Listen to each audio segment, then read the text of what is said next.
seluruh umat manusia lagi terekspos gitu ya, yaitu dengan dibukanya Jeffrey Epstein Files dari Department of Justice di Amerika, dan itu isinya heboh banget. Dan terbukalah, entah itu benar atau enggak gitu ya, tapi terbukalah narasi bahwa para orang-orang itu, elit-elit itu, mereka semua kayaknya kusut banget. Kusutnya sampai benar-benar kusut yang ke arah satanik ritual. Sepemahaman gue banyak band-band, mungkin yang dari Amerika sepengetahuan gue, terutama band-band dari kategori metal, genrenya metal, yang banyak menggunakan aspek-aspek kayak satanisme. Apa sih? Apakah band-band metal ini juga termasuk ke arah sana? Apakah mereka mau ngasih tahu sesuatu? Atau itu sekedar kosmetik aja? Ada satu scholar yang mengatakan, namanya Dina Weinstein. Dia nulis di buku judulnya Heavy Metal, The Music and its Subculture tahun 91. Menurut Weinstein, satanisme dalam metal itu bukan gimmick, tapi dia semacam strategi untuk kritik. Slayer misalnya, Slayer album Rain in Blood 86, covernya kan gambaran neraka gitu. Tapi liriknya tentang Angel of Death itu bukan setan itu. Itu kekejaman Perang Dunia Kedua. Apakah metal-metal ini harus selalu menggunakan simbolisme atau apapun yang berasal dari underworld, underground atau dunia lain itu untuk mendobrak untuk kritik gitu?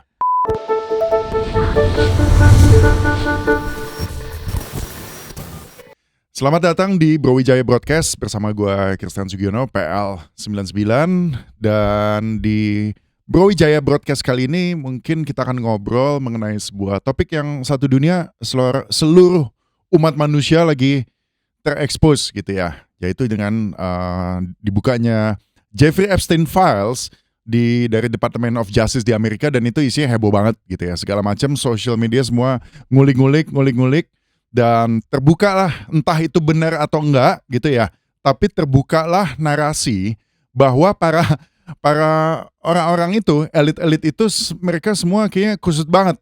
Kusutnya sampai benar-benar kusut yang ke arah satanik ritual gitu. Nah, mungkin kita akan memulai untuk membahas mengenai itu bersama Bro Yuka Narendra, PL 99, seorang 92 gue. 92, gue yang 99. Sorry Bro, PL 92 yang melakukan penelitian terutama tentang pop culture di Indonesia gitu, khususnya untuk musik metal gitu ya, betul nggak? Ya begitu. Betul ya, berarti gue nggak salah ya? Oke, betul. Nah gini, jadi sebenarnya ya lu pasti juga udah ke-expose lah sama Epstein File ya, kurang lebih, tapi gue sejujurnya gak terlalu ngikutin sih. Gak terlalu ngikutin, gue sebenarnya juga gak terlalu ngikutin, tapi karena gue lihat di sosial media gue di mana-mana seperti itu, akhirnya gue penasaran juga, dan memang gue cukup melihat gitu belakangan bahwa banyak terbuka, entah itu benar atau enggak gitu ya, dokumen-dokumen, foto-foto yang mengarah kepada para elit itu semua kayak melakukan proses-proses yang menyembah setan, satanik ritual bahasanya gitu. Nah, kenapa gue ngajak lu ngundang di sini? Gue nggak ngeliat bukannya lu seorang satanik gitu ya, tapi gini, kalau misalnya gue inget juga, sepemahaman gue banyak band-band, mungkin yang dari Amerika sepengetahuan gue, terutama band-band dari kategori metal, genrenya metal, yang banyak menggunakan aspek-aspek kayak satanisme. Untuk entah itu di dalam artworknya gitu ya. Contoh paling gampang yang mainstream semua orang tahu, Marilyn Manson lah gitu ya. Itu contoh paling gampang. Itu dia mungkin bukan metal, tapi pop culture yang menampilkan simbolisme atau gaya atau kostum atau apapun yang mengarah kepada satanik. Di musik metal itu lumayan clear tuh. Contoh misalnya kayak gue lihat patch lo The Iron Maiden dan lain sebagainya gitu ya. Ada Slayer di belakang. Nah, apa sih? Apakah band-band metal ini juga termasuk ke arah sana? Apakah mereka mau ngasih tahu sesuatu? Atau itu sekedar kosmetik aja? Kalau di kajian subkultur metal, ada satu scholar yang mengatakan, namanya Dina Weinstein. Dia nulis di buku judulnya Heavy Metal, The Music and its Subculture tahun 91. Itu semacam kitab babon untuk belajar tentang subkultur metal. Belajar dalam artian memahaminya secara ilmiah gitu. Menurut Weinstein, satanisme dalam metal itu bukan gimmick, tapi dia semacam strategi untuk kritik. Sederhana gini, gue mau ngatain lu setan dengan cara gue menjadi setan dan gue berperilaku seperti lu. Seperti itu sebetulnya gitu. Wah, memang kemudian tidak bisa dibungkiri bahwa ada juga gitu ya band-band yang arahnya memang ke praktek macam itulah, satanisme misalnya. Ya beberapa band Norwegian black metal misalnya yang di tahun 90-an gitu.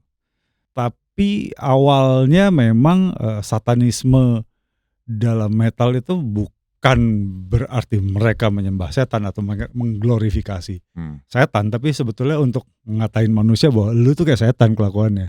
Tapi maksudnya emang begitu di dalam lirik atau ideologis. Sebut deh contoh satu band deh. Satu band misalnya kita diskusi yang kelihatannya sangar banget, yang orang kalau misalnya nggak mikir, ini gue juga mau cerita kejadian di gue sendiri pas gue sekitar kelas 6 SD, waktu itu Black Albumnya Metallica tuh kayak baru keluar tuh ya, kakak gue beli kaset dulu masih kaset, kakak gue beli cover albumnya tuh hitam black, tapi kalau misalnya dilihat-lihat agak geser dikit kena cahaya tuh ada ular ya di kanan bawah. Iya itu kalau di wah itu kan teknologi cetak tuh baru kenalin spot UV. Itu dia spot UV tuh ya dulu. Meskipun gak timbul gitu ya. Nah, gue ngelihat pertama, wah ini band apa? Albumnya gelap banget, ada ular. Terus ketika didengerin lagunya, ya sekarang sih demen banget gue Metallica. Tapi waktu itu kan begitu, kelas 6 SD, terus kita juga tahu, wah ini band metal. Terus kalau ada isu, kalau kaset itu Metallica atau band lain juga ya, kalau kita puter kebalik, di tape gitu ya, nanti akan keluar liriknya kebaliknya jadi mantra-mantra setan katanya atau apa itulah bahasanya. Pernah dengar bro? Iya, waktu gue SD tahun berapa ya waktu itu album Van Halen 1984 baru keluar. Gue kelas 5, masih jauh banget jaraknya. Gue kelas 5, kelas 5 mau naik kelas 6. Van Halen 1984 baru keluar, Jump lagi hits banget. Terus adalah itu, gue lupa dari mana. Pokoknya ada narasi yang mengatakan itu kalau putar kebalik ada pesan-pesan dari neraka katanya, dari setan, from the Satan himself. Jadi gue bongkar itu kaset. Oh lu coba tuh? Gue coba, gue puter sampai habis. Gue pas gue setel pesan dari neraka iya sih bunyinya. Gitu doang kan. Nah jadi maksudnya gini, itu ya tadi cerita gue di mana ketika gue ngeliat band itu ya anak kecil langsung kayak wah ini sangar banget, sangar dalam artian sadis, band setan, nggak bener, begini. Gue sampai sebelah sama kakak gue nih ngapain, kakak gue cewek by the way, dengerin metal begini begitu gitu ya. Dan itu kan memang sebenarnya apakah itu strategi marketing di pop culture Amerika, sebuah band ya harus terkenal dengan mempunyai image gitu ya, kayak Lady Gaga. Lady Gaga dia juga punya stylenya gitu ya, benar-benar ada Baphomet dan lain sebagainya. Tadi lo sempat mention bahwa ada yang itu sebagai media untuk mengkritik gitu ya. Ada juga yang worship dan atau melakukan praktek okultisme beneran gitu. Nah, tapi gue mau bahas dulu yang sebagai media untuk mengkritik. Kenapa menggunakan setan gitu? Ya itu sebagai ini kan personifikasi yang paling optimal gitu. Yang kesannya kalau itu digunakan itu kan dia udah apa ya, melakukan transgresi, jadi pelanggaran batas secara sengaja untuk mengganggu lu gitu.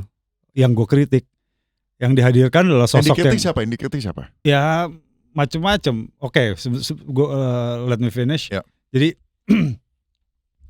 dengan menghadirkan sosok yang the ultimate paling ditakutin dalam hal apa ya? Secara ideologi karena dia berlawanan dengan ideologi agama gitu kan, ditakuti juga dalam ketika kita bicara konstruk moral gitu, setan direpresentasikan sebagai perusak moral. Kalau kita dekatin dari apalah misalnya dari perspektif supranatural gitu, setan itu representasi dari dunia bawah gitu kan, the underworld. Tempat demit lah segala macam. Jadi kayaknya dia image yang paling paripurna lah untuk citraan yang paling paripurna untuk mengganggu kesadaran orang gitu bahwa lu tuh kayak gini gitu kan. Gitu. Kalau contoh, karena gue sendiri nggak banyak dengar musik-musik metal yang seperti itu, tapi gue ke-expose dengan visualnya seperti itu, sehingga ya gue punya pikiran orang awam ibaratnya, wah ini muja setan nih, gitu-gitu kan, sesimpel begitu kan kalau orang nggak mendengarkan. Sedangkan itu kan bukan hal yang positif terhadap, kalau tadi gue ngomong, apakah itu marketing? Ya marketing juga. Gitu, kayak why setan? Apakah mereka mau melawan Katolik Kristen di Amerika Katolik, atau mungkin ada beberapa subgenre tertentu kayak Norwegian black metal yang di Norwegia itu tahun 90-an mereka memang memosisikan diri mereka against gereja gitu, against society, against nilai-nilai dominan yang dianggap jadi ideologi gitu kan. Ideologi dominan. Kemudian mereka makanya untuk melakukan kritik terhadap nilai-nilai dominan itu, mereka ambil antitesisnya, menghadirkan antitesisnya, gitu ya. Gitu kan. Mungkin jalan pikirnya sesederhana itu gitu. Tapi memang kemudian ketika lagi-lagi ini ranah produksi estetik, kreatif-kreatifan, maka kemudian artikulasinya jadi bisa tidak terkendali gitu kan. Ada yang mengira itu beneran, jadi kemudian ada ekspresi yang memang betul-betul sungguhan seperti itu gitu. Ya macam-macam gitu. Slayer misalnya, Slayer album Rain in Blood 86, covernya kan gambaran neraka gitu. Tapi liriknya tentang Angel of Death itu bukan setan itu. Itu kekejaman Perang Dunia Kedua, ya kan, kritik terhadap perang sebetulnya. Auschwitz, the meaning of pain, ya, the way that I want you to die, itu kan ya itu apa namanya, kritik yang disampaikan dengan cara personifikasi. Tadi lu sempat mention ya ada yang memang mungkin itu berdasarkan kritik atau memang art creativity-nya mereka, tapi ada juga yang worship beneran gitu ya. Nah yang gue pengen tuh worship beneran, sepengetahuan lu, kenapa tadi lu bilang di Norwegia? Ya ada. Kenapa spesifik di sana, ada satu yang terkenal gitu ya? Bisa lu ceritain lebih lanjut gak? Gue penasaran nih. Gue bukan ahli sejarah, gue bukan historian metal sih sebenarnya. Banyak mungkin orang yang bisa lebih lebih kompeten untuk bicara itu ya. Tapi kan begini sebenarnya, karena ini ranah kreatif. Ketika ada karya, selalu ada orang yang merespon dengan bikin sesuatu yang mirip tapi lebih, gitu kan. Berawal dari band macam Venom gitu tahun 80 awal di Inggris yang menampilkan metal sebagai the underground, ya musik dari dalam tanda kutip underworld gitu ya, underground banget musiknya, soundnya dan citraan yang mereka tampilkan, dan kemudian dia mengelaborasi gagasan tentang satanisme entah sebagai gimmick entah apa, tapi kemudian selalu ada anak muda yang lihat, wah ini keren banget, dan ingin meresponnya dengan cara lebih gitu, dan lebih lagi dan lebih.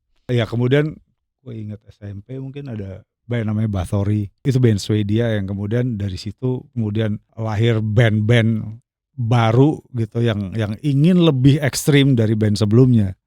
Tambah lagi di 80-an, setelah 80-an pertengahan itu kan metal jadi gede banget ya. Iron Maiden, Judas Priest jadi band arena gitu dengan penonton ratusan ribu orang sekali manggung gitu. Mungkin itu selalu ada orang yang ingin mengembalikan itu ke ranah yang intim buat mereka.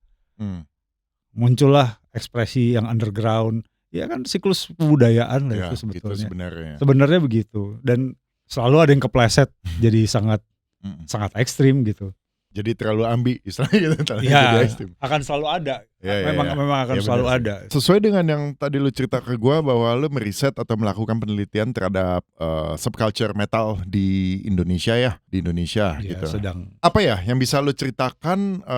Gue sih penasaran, gue pengen tahu juga gitu ya di skena metal di Indonesia, di Jawa ya, itu seperti apa? Apakah mereka juga mengadopsi hal-hal yang sifatnya dalam tanda kutip yang kita bahas konteks topik kita hari ini itu satanisme itu, atau mereka ada yang gaya lainnya nih, yang kearifan lokalnya punya nih? Bicara soal kearifan lokal, kalau balik ke Norwegia dulu ya, Norwegian black metal itu kan konten yang kemudian membuat mereka dilabeli satanik itu kan adalah perlawanan terhadap ideologi dominan yang dalam konteks mereka pada saat itu adalah kekristenan gitu. Adalah narasi misalnya yang mengatakan ternyata kekristenan yang ditawarkan ke kita sejak kecil itu masuk ke sini penuh darah gitu kan. Lalu muncullah sentimen-sentimen kembali ke akar, ya samalah.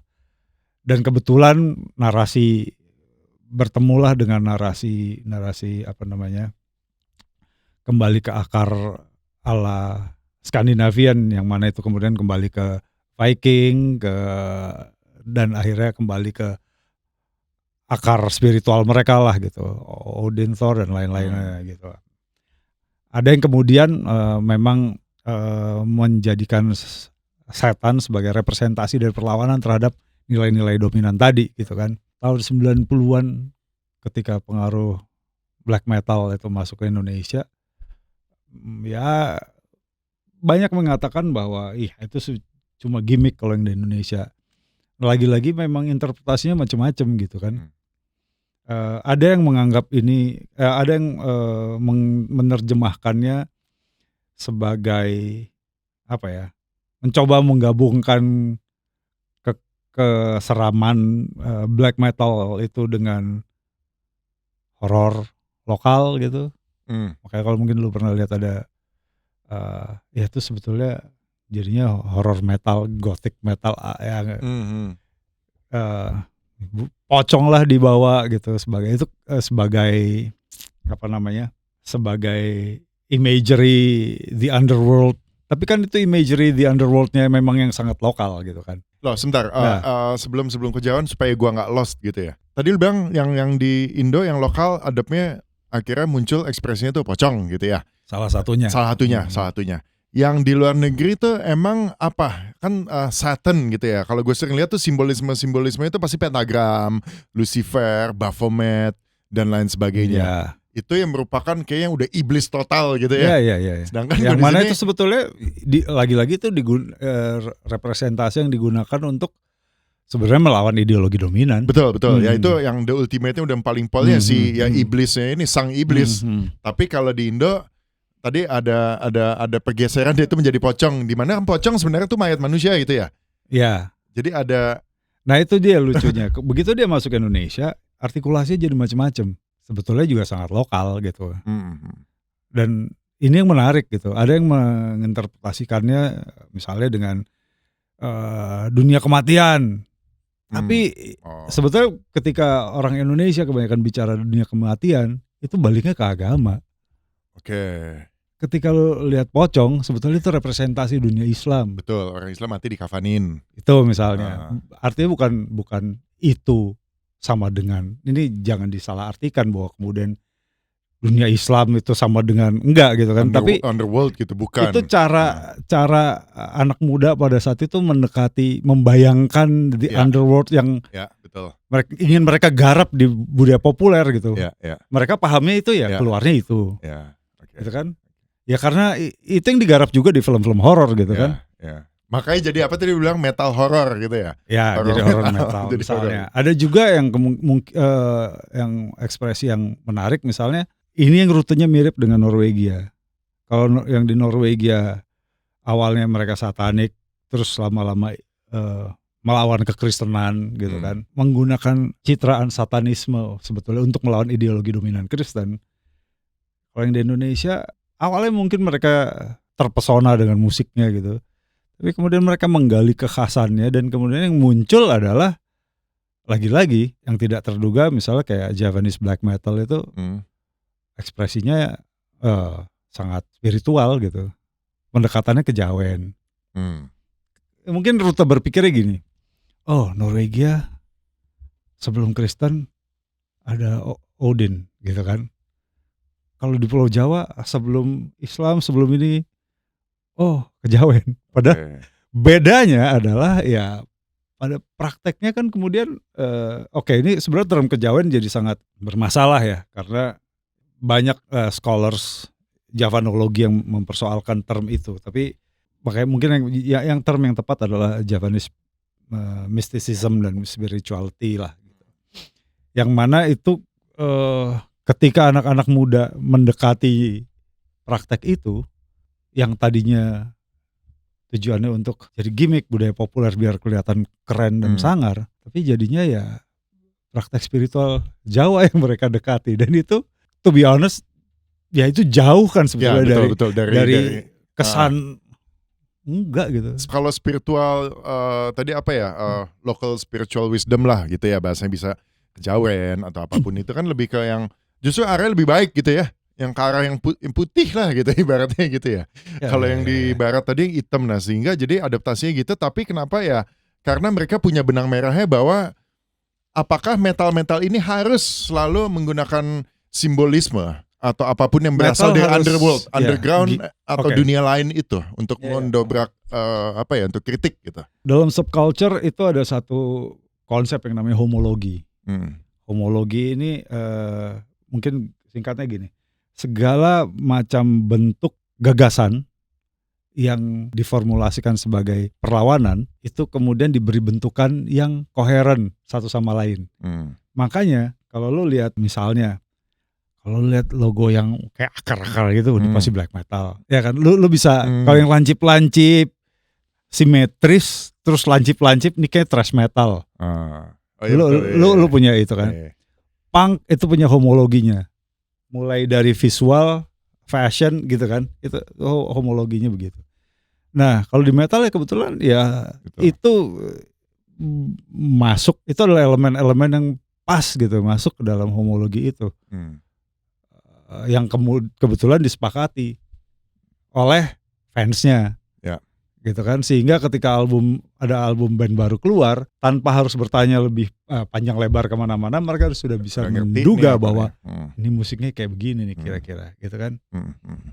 Oh ini agak industrial. Kenapa? Ya karena mereka mengenali homologi visual dari band industrial metal yang biasanya mereka lihat, gitu. Dan kebetulan dalam hal ini ya untuk band-band tertentu yang mengelaborasi elemen-elemen yang dianggap dalam tanda kutip satanisme, itu kan ya masuk aja sama dengan homologi band yang macam itu gitu kan. Kan agak sulit gitu misalnya membayangkan Slayer tidak tengkorak atau tidak ada darah-darahan gitu. Dia banyak ngeritik soal itu kok gitu. Perang gitu. Kelakuan manusia yang seperti binatang yang haus kekuasaan, yang represif dan lain-lain gitu kan. Nggak mungkin kemudian homologinya dimasukkan homologi yang lain gitu. Dan ini sebetulnya dalam subculture berlaku juga buat yang lain, genre yang lain gitu ya. Genre lain. K-pop sekalipun. Balik lagi ke yang lokal, scene lokal ya. Scene metal lokal dengan mereka mengadap homologi yang udah orang pahami secara bersama lah bahwa ya oke, ini metal, musiknya seperti ini kurang lebih ya, dari sound, dari musik gitu ya, kemudian dari artwork, dan kemudian sekarang gue mau tahu dari message gitu, lirik gitu ya. Apakah di skena metal lokal ini juga sama tuh, mereka juga mengkritik sesuatu yang udah established status quo? Kalau contoh tadi di Norwegia kekuasaan gereja gitu ya mungkin yang sebegitu kuatnya dikritik. Di Indonesia tuh apa sih Mas Yuka yang kadang-kadang mereka tuh yang mereka suarakan tuh apa dari lagu-lagu yang metal ini? Ya secara umum metal Indonesia tuh kan kekhasannya adalah mereka punya muatan lirik yang dalam tanda kutip sangat punk. Dan ini bukan statement gue, ini statementnya Sam Dunn di film dokumenter Global Metal. Liriknya itu sangat punk karena rata-rata isinya kritik sosial, socio-political commentary lah gitu rata-rata. Even yang black metal pun sebetulnya Japanese black metal beberapa itu sebetulnya respon terhadap kondisi sosial politik yang ada gitu. Cuma dari perspektif mereka gitu. Dengan homologi yang mereka sepakati gitu dan keluarnya gitu. Jadi rata-rata memang contoh deh biar lebih tajam. Gue pengen tahu contoh kayak misalnya satu band metal Japanese metal gitu ya tadi bahasanya apa? Japanese black metal. Japanese black metal yang mereka kritik apa sih dan tahun berapa nih? Tahun-tahun Orde Baru kah? Tahun-tahun sekarang? Gue pengen tahu. 2013 ada satu bandnya sekarang udah nggak ada, udah transformasi jadi band lain namanya Jiwo. Itu band cuma satu album tapi menarik karena menurut gua matang secara konseptual gitu. Baik lirik, musik, visual, semuanya koheren, nyambung, dan kemudian ya jadi sesuatu yang padat gitu. Ada lagu mereka judulnya Cakrabairawa. Banyak yang kemudian mengira itu ada hubungannya dengan Cakrabirawa dalam konteks politik ya, 65 enggak gitu. PKI Enggak ada hubungan dengan itu. Dia sebetulnya menggunakan cerita tentang ritual Cakrabairawanya Tantra yang dulu katanya dilakukan oleh Raja Kartanegara. Ritualnya cukup, menurut cerita, cukup mengerikan gitu. Di situ kan dia sebetulnya sedang mengkritik bagaimana kekuasaan dan agama, kelindan antara kekuasaan, kuasa politik dan agama. Oke, gue boleh agak lost bentar. Dan itu ditulis 2013 gitu ketika lagi. Cakrabirawa ini apa? Kalau yang semua orang tahu dan ngerti pasukan yang nyulik jenderal-jenderal itu tuh. Bukan. Nama kayak mesti sorry, itu gue lupa. Oke, coba Cakrabirawa ini apa? Udah sempet ngobrol di situ, gue perasaannya kayak udah ngobrol. Dia correct me if I'm wrong, tapi yang gue sejauh informasi yang gue tahu itu ritual yang dilakukan oleh di masa zaman Raja Kertanegara. Ritualnya ini katanya bikin kuat gitu maksudnya. Iya, macam itulah.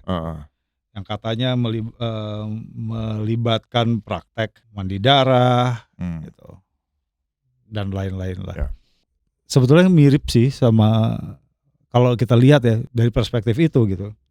Bagaimana Jiwo mengkritik, kan ceritanya begini, dulu katanya si Kartanegara itu dibantai ketika dia sedang melakukan ritual itu untuk perang. Kita bisa lihat bagaimana kemudian kalau dari perspektif musiknya Jiwo, bagaimana agama dan kekuasaan ini berkelindan satu sama lain, dan bagaimana kekuasaan bolak-balik menggunakan agama untuk kepentingan politik gitu kan. Sebenarnya mirip sama War Pigs-nya Black Sabbath, Generals Gathered in the Masses. Dia pakai analogi yang dari agama yang berbeda gitu, dari perspektif yang berbeda, tapi dia cerita hal yang sama, kritiknya sama gitu. Menempatkan manusia menempatkan manusia sebagai si iblis yang haus akan kekuasaan, haus darah dan lain-lain kan pada akhirnya. Gitu. Berarti Jiwo bandnya dari mana tadi Mas? Solo. Dari Solo, tapi kan udah gak ada. Sayangnya udah gak ada. 2013 itu lagunya, album itu rilis. Jadi dia mengkritik ya itu tadi, gue masih mencoba untuk mendapatkan sangkut pautnya dengan dunia alam sana, alam sini, alam bawah, alam setan atau apapun bahasanya gitu ya. Itu dia kenapa metal ya kebanyakan selalu ada berkaitan dengan alam sana gitu ya. Setan atau apapun tadi. Kemudian di Indonesia ada juga sebenarnya yang tadi Cakrabirawa yang ternyata adalah sebuah ritual yang memang sudah dihayati di Nusantara dari zaman dulu gitu Mas ya, maksudnya ya. Itulah aspek underworld yang band lokal dipahami dan dia coba bawa, dan pesannya coba disampaikan melalui lirik atau lagu. Tapi itu menarik juga ya. Apalagi sih Mas, tadi kan ada pocong nih yang Cakrabirawa sih keren banget tuh, legit gitu ya. Misalnya apalagi Mas yang di lokal yang Indo gitu? Kuntilanak nggak ada ya? Metal ya ada sih pasti. Yang kemudian pendekatannya itu horor, itu sebetulnya itu yang paling banyak, karena mungkin itu pemahaman paling mainstream ya tentang alam yang lain itu. Padahal sebetulnya banyak banget aspek kesejarahan yang bisa diulik gitu, yang kemudian bisa jadi muse sebenarnya gitu. Ada band black metal Immortal Rights dari Kediri. Itu dia juga banyak mengelaborasi kisah zaman kerajaan Kediri, dia jadikan lirik lagu. Sehingga ya maunya black metal, maunya serem, terus mereka mencari yang ini sebenarnya yang penting ya, bukan varian ya, tapi bahwa selalu ada upaya ketika fans yang juga melakukan hal yang sama, dan itu menariknya kalau di subculture kan, Berawal dari fans, kemudian lu ingin melakukan hal yang sama dan lu kemudian reinvent apa yang sudah dilakukan. Itu yang membuat subculture itu ngelinding terus. Nah, dan ketika lu melakukan itu sebagai fans, lu reinvent apa yang lu gemari, dalam hal ini misalnya musik, lu membuatnya jadi lebih, ya kan, lebih ekstrim, lebih brutal, atau lebih soft, terserah lah, lebih jualan, apapun itu. Dan upaya ini yang sebetulnya menurut gue sangat penting gitu untuk dihayati, karena yang bikin budaya populer keren itu adalah ketika dia bisa membuat kritik itu jadi realm yang menyenangkan. Gitu kan. Lu bisa mengenang kekejaman Perang Dunia Kedua, at the same time lu headbanging dengan Angel of Death, Slayer. Apakah berarti lu setuju? Enggak, lu sebenarnya enggak gitu. Lu enggak setuju. Tapi ya itu menariknya sebenarnya. Gue rasa kalau kita fokus di situ dan apa ya, menghayati kodratnya budaya populer harusnya begitu.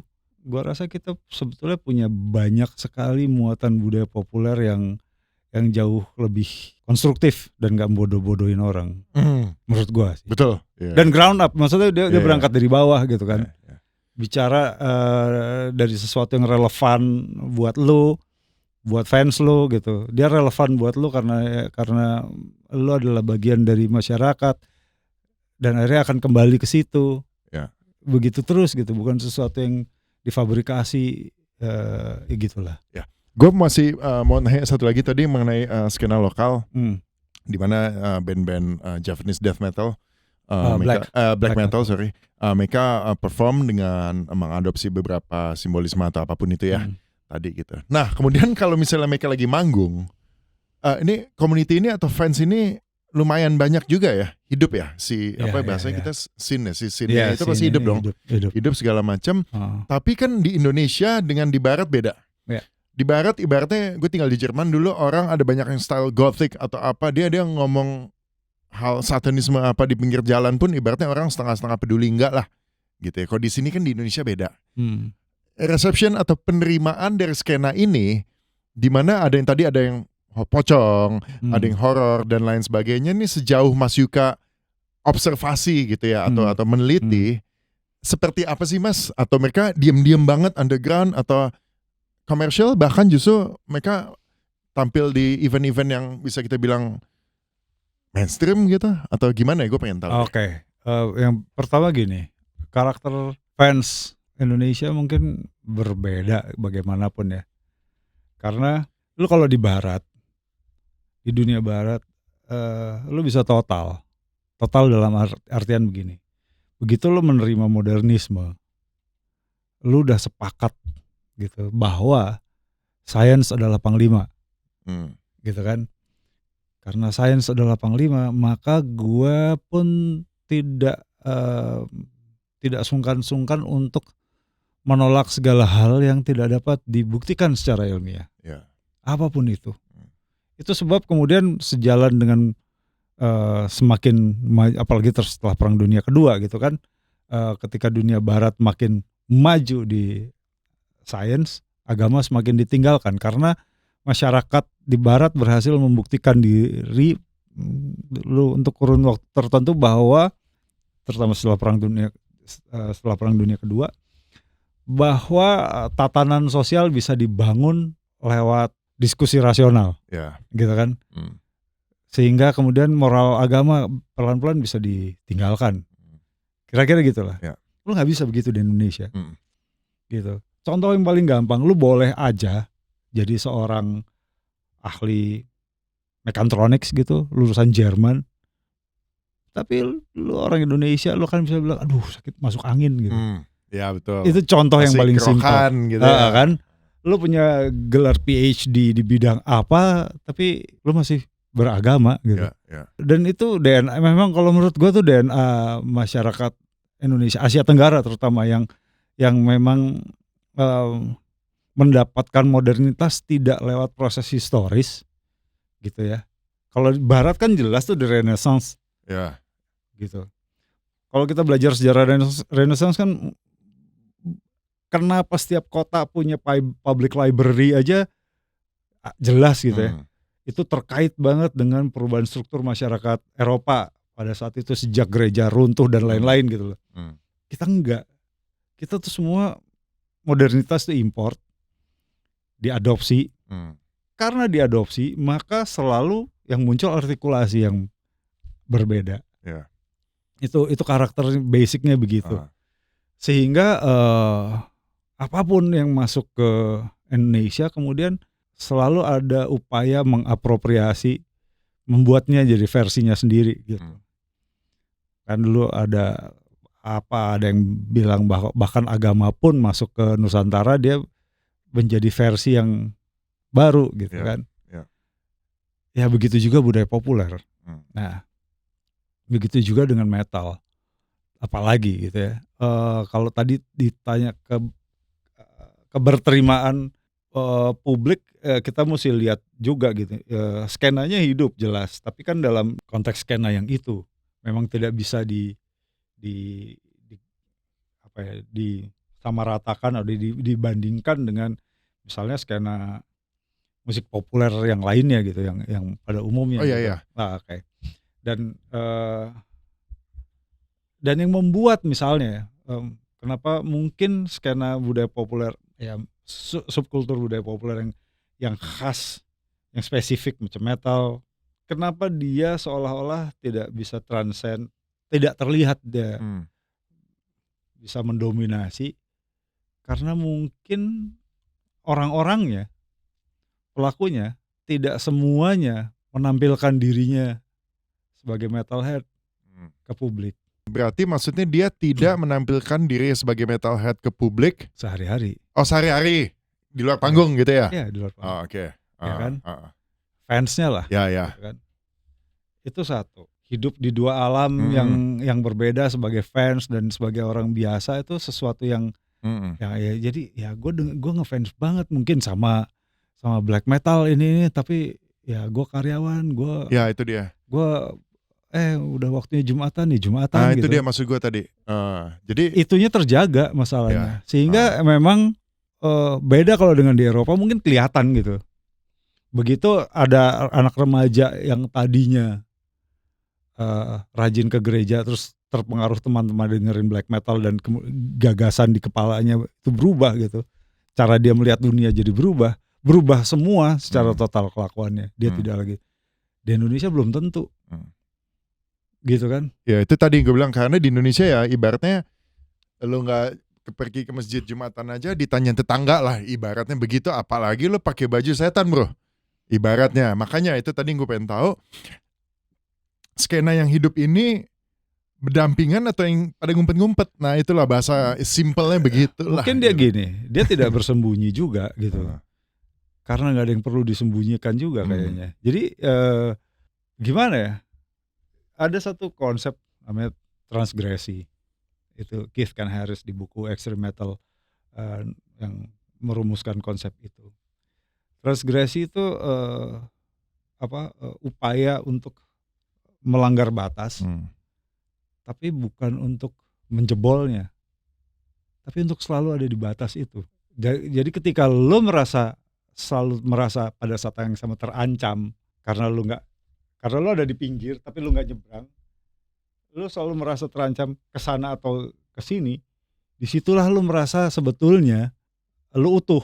Nah kalau dalam konteks perilaku sinister metal gitu, transgresi itu mereka lakukan ketika mereka ada di batas, misalnya mau jadi mainstream nggak deh, tapi kita gede, tapi nggak jelas juga nih kita di atas, di bawah, di tengah. Udahlah kita begini aja. Ketika lo memutuskan untuk mempertahankan kondisi yang di antara itu, disitulah sebetulnya scene itu jadi seperti dia malah jadi gitu. Itu konsepnya Keith Harris soal transgresi. Jadi yang lo omongin tadi, ya selama ada anak-anak yang selalu membiarkan dirinya di antara dia pada saat yang sama ini sekaligus juga tidak itu mempertahankan multiple identity-nya, justru sini dia jadi hidup dan jadi semakin kuat karena dia selalu merasa butuh validasi ketika dia kembali ke kelompoknya bersama-sama dengan orang yang sama melakukan transgresi itu, tapi pada saat yang sama dia juga akan merasa dirinya bagian dari sini ketika dia sadar kalau dia nyebrang ke sana dia nggak diterima. Tapi dia nggak mau membuat ini jadi meluas sampai keluar sana nyebrang, karena kalau itu jadi kasarnya kalau bahasa ini ketika dia di mainstream mereka akan kehilangan segalanya. Ya udah biarin aja begini terus dipertahankan. Kira-kira begitu. Dalam banyak hal gitu, ini menurut pengamatan gue masih dalam proses penelitian yang sedang gue kerjakan, ada kemiripan dari praktek transgresi itu dengan apa yang dilakukan masyarakat Indonesia pada umumnya sehari-hari gitu. Ya ini jadi panjang sih, tapi kira-kira begitulah. Mungkin kalau misalnya gue pakai bahasa awam gitu, kesimpulannya adalah bahwa ya kalau misalnya kita lihat musik metal gitu ya, kayak satanism dan lain sebagainya, itu not necessarily mereka melakukannya, itu satu hal. Meskipun ada 1 dan 2 case ya memang gitu ya, tapi ya udahlah di mana-mana pasti seperti itu. Bukan berarti gitu ya. Tapi yang menarik adalah yang tadi di Indonesia gitu ya, bahwa ternyata mereka juga mengadopt dan mereka mencoba untuk melakukannya, dan ada kena pengaruh bahasanya kita tuh kearifan lokal ya. Tadi ada yang lari yang ke jatuh yang lu bilang tadi horor, ada yang ke arah Javanese spiritual dan lain sebagainya gitu. Tapi itu mereka lakukan juga, gue lupa tadi menambahkan, mereka melakukan itu dengan kesadaran penuh bahwa mereka nggak bisa sepenuhnya seperti yang di sana. Ya betul. Skena yang kita diskusin ini, skena metal ini yang mungkin tadi spesifiknya di Jawa ya. Sampai sekarang ini perkembangannya tuh Mas, kalau tadi cerita ya kan penelitiannya saat ini berarti sekarang masih hidup dan masih gimana? Gue pengen tahu aja sih. Secara singkat tapi dapat gitu. Arah yang baik atau arah yang makin menjadi kecil, skenanya makin menjadi underground, makin menjadi super. Enggak sih, kalau menurut gue enggak. Ya namanya juga subculture ya. Subculture itu selalu ada dalam kondisi dilematis.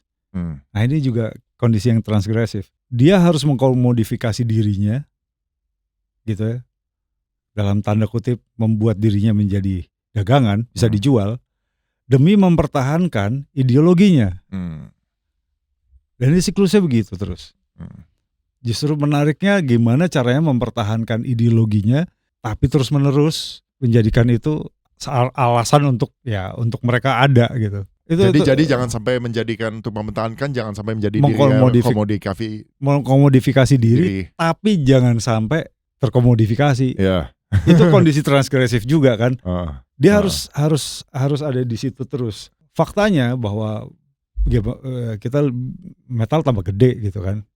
Di Indonesia ada beberapa festival metal internasional gitu, Hammer Sonic misalnya di Jakarta, Rock in Solo di Solo itu cukup besar gitu ininya fanbase-nya, penontonnya.